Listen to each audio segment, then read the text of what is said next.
Bro ఇప్పుడే కన్నప్ప చూసిన ఎవడన్నా వచ్చి ఇట్లా పైసలు తీసుకొని బొక్కలు చెప్పి అంటే బ్యాడ్ వచ్చినాకో విన్నాను బ్రో. ఇది ఫస్ట్ ఆఫ్ ఆల్ వచ్చేసి మన హిందూ కల్చర్ ని ప్రమోట్ చేసే సినిమా. దీనిలో కూడా మీరు ఏ సర్టిఫికేట్ చూసినట్టు నాకు రొమాన్స్ మధ్య సినిమా తక్కువైంది అది అని కొంతమంది చెప్తారు. ఇది కాదు బ్రో, ఇది మన థీమ్ కాదు. మనోడు విష్ణు అన్న ఒక కాన్సెప్ట్ పట్టుకొచ్చిండు. కన్నప్ప అనే భక్తుడు ఎలా ఉండేవాడు, ఏంటిది మన శివ భక్తుడు ఎట్లా అయినా చూపించడానికి వచ్చిండు. అందులో సక్సెస్ అయ్యిండు బ్రో. దీన్ని 1000 కోట్లు 2000 కోట్లు బడ్జెట్ ఏం పెట్టుకోకుండా మనోడు ఏంటిది స్టోరీ ప్రమోట్ చేయాలనుకున్నాడు, చేసేసిండు అంతే. అది ఆల్రెడీ చెప్పిండు.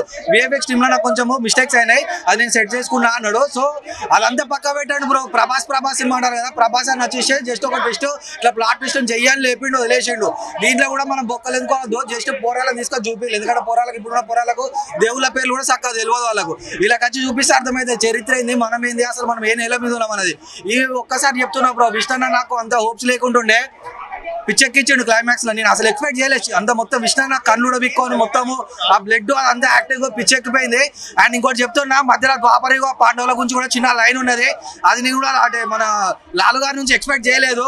అదొక మంచి ట్విస్ట్ మూవీకి. అంటే చాలా ట్విస్ట్ పెట్టిండు మనోడు. Okay fine, last end of the day Kannappa hit bro. ఆయన పెద్ద బడ్జెట్ అంటే బాక్స్ ఆఫీస్ దగ్గర పెద్ద కలెక్షన్ ఇవ్వాలని ఏం లేదు. మూవీ హిట్ అయిపోయింది. ఈ నెగిటివ్ రివ్యూస్ ఏం పట్టించుకోకుండా, ఒకవేళ నెగిటివ్ రివ్యూస్